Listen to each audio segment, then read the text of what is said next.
मुजफ्फरनगर। नाबालिग को घर से भगाकर उसके द्वारा लाए गए 12 तोला सोना बेचने के मामले में खालापार पुलिस की भूमिका भी संदिग्ध बनी हुई है। आरोपी को जेल भेजा जा चुका है, लेकिन बरामदगी शून्य है। इसमें पीड़ित परिवार ने थाना पुलिस से गुहार की तो उसको ही धमकाया जा रहा है। ऐसा आरोप लगाते हुए राष्ट्रीय सामाजिक संस्था के अध्यक्ष मनीष चौधरी ने पीड़ित परिवार को इंसाफ दिलाने की आवाज उठाते हुए एसएसपी से मिलकर शिकायत की है। अंतर्राष्ट्रीय संत महासभा के युवा अंतर्राष्ट्रीय अध्यक्ष एवं राष्ट्रीय सामाजिक संस्था के अध्यक्ष मनीष चौधरी ने मीडिया कर्मियों से बात करते हुए कहा कि आज नाबालिग बहन ने रक्षाबंधन के अवसर पर रक्षा सूत्र बांधकर रक्षा का वचन लिया है। उसी वचन को निभाने के लिए हम आज यहां एसएसपी कार्यालय पहुंचे और इस नाबालिग के लिए इंसाफ की मांग की है। बताया कि इस नाबालिग को एक लड़का बहला फुसलाकर ले गया था। पुलिस में परिजनों ने शिकायत की तो लड़का पकड़ा गया और वो जेल में है। घर से जाते समय नाबालिग 12 तोला सोना और नकदी ले गई थी। हमारी मांग यही है कि ये सामान वापस मिलना चाहिए। इसमें पीड़ित पक्ष की ओर से हमने एसएसपी के नाम प्रार्थना पत्र दिया है और बरामदगी की मांग की है। मनीष चौधरी ने बताया कि परिवार का कहना है कि आरोपी लड़के सुभान पुत्र परवेज निवासी किदवईनगर के परिजनों ने जानकारी दी है कि लड़की द्वारा लाया गया सोना सुभान ने ग्यास और अनस पुत्र ग्यास निवासी ग्राम जौला को बेचा था। ये सोना अनस पुत्र मुन्ना निवासी बुड़ाना ने बिकवाया था। इसमें लड़के के परिजनों ने 47,000 रुपये ही पीड़ित परिवार को वापस कराए हैं। इसके लिए पीड़ित पक्ष ने कई बार खालापार थाना प्रभारी महावीर सिंह चौहान से मिलकर बरामदगी की मांग की है। मनीष चौधरी ने आरोप लगाया कि थाना प्रभारी की भूमिका इसमें संदिग्ध है और वो लगातार पीड़ित पक्ष को ही धमका रहे हैं। इसके साथ ही इसमें लड़के के पिता परवेज, माता और सहयोग करने वाले मौसा के खिलाफ पुलिस ने कार्यवाही नहीं की। मनीष चौधरी ने चेतावनी दी कि यदि पीड़िता को न्याय नहीं मिला तो वो आंदोलन करने को विवश होंगे। बताया कि एसएसपी संजय वर्मा ने पीड़िता की बात को सुनकर थाना प्रभारी खालापार को बरामदगी के लिए कार्यवाही के निर्देश दिए हैं। इस दौरान मनीष चौधरी के साथ डॉक्टर नाजिश, उवैश, शोबी, सलमान, फरमान अली, शमशाद नंबरदार और उजमा आदि मौजूद रहे।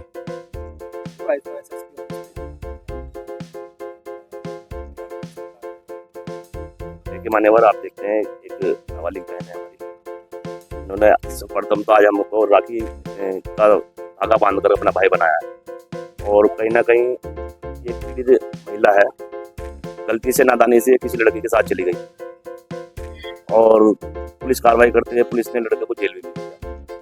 लेकिन ये नादानी में लड़के कहने के ऊपर लड़की 12 तोला सोना लेकर लड़के के साथ गई थी, जो कि उसने कहीं बाजार में बुढ़ाना में किसी शराब को बेचा हुआ है। अब इन लोगों का फोन हम पे आया और ये कार्रवाई की मांग को लेकर भाई कम से कम इनकी जो आबरू इज्जत गई है वो तो गई है, लड़का भी जेल में है। गलती है, इन दोनों की गलती है, बहुत बड़ी गलती है। माँ बाप भी इनके सामने आने से कतरा रहे हैं। लेकिन अब ये चाहते हैं कि जो परिवार का जो इज्जत तो गई है, लेकिन जो परिवार का जो सोना था जो वो वापस मिले। उसमें से कुछ दिन बाद जब उन्होंने दबाव बनाया तो लड़के का जो पिता है उसने कहा कि भाई वो सुनार को हमने बेचा हुआ है और उसमें कुछ राशि उसने वापस उनको मेरे ख्याल में परिवार वालों को लगभग 3.5 लाख या 3.5 लाख 40,000 समथिंग को वापस करे ली है और कीमत देखो उसकी कई लाख बैठती है। तो आज कप्तान साहब से इसी मुद्दे को लेकर के मिले थे कि भाई पुलिस इसमें कार्रवाई करे। कप्तान साहब ने थाना खालापार को फोन भी किया मौके पर और उनसे पूछताछ भी की, लेकिन महावीर सिंह जी ने बताया कि इन्होंने कोई समझौता किया हुआ है। लेकिन पीड़ित परिवार का कहना यह है कि हमारा कोई समझौता, किसी तरह का लिखित समझौता नहीं है। हम ये चाहते हैं कि उस सुनार को बुला करके एक बार उससे पूछा जाए और कप्तान साहब ने भी एसएचओ को फोन किया है तो ये कहा है कि उनको नोटिस देकर के एक बार सुनार को बुलाया जरूर जाए और उससे पूरी पूछताछ करी जाए। और हम ये चाहते हैं कि भाई इसका जो रकम है होने की, देखो सोना तो मिलेगा नहीं, लेकिन जो रकम है आपसी में बैठ करके इनको वापस लौटा दें। अब जो देखो इज्जत तो चली गई, कम से कम इनका जो पैसा है वो तो कम से कम वापस आ जाए। पीड़ित है, ना समझ है, बस हम तो ये कहेंगे कि भाई इनका जो खोया हुआ चीज है वो इनको वापस मिलने का प्रयास हमारे द्वारा किया गया है और कप्तान साहब से भी कहा गया कि इसमें जो भी कार्रवाई हो, उन्होंने भी पूर्ण आश्वासन दिया है कि जो भी इसमें उचित होगा वो किया जाएगा। अभी थाने के लिए इनको बुलाया तो थाने में जैसे एसएचओ बोलेंगे और ये बोलेंगे तो उस हिसाब से होगा, अगर नहीं होता है तो फिर धन्यवाद। जय हिंद, जय भारत।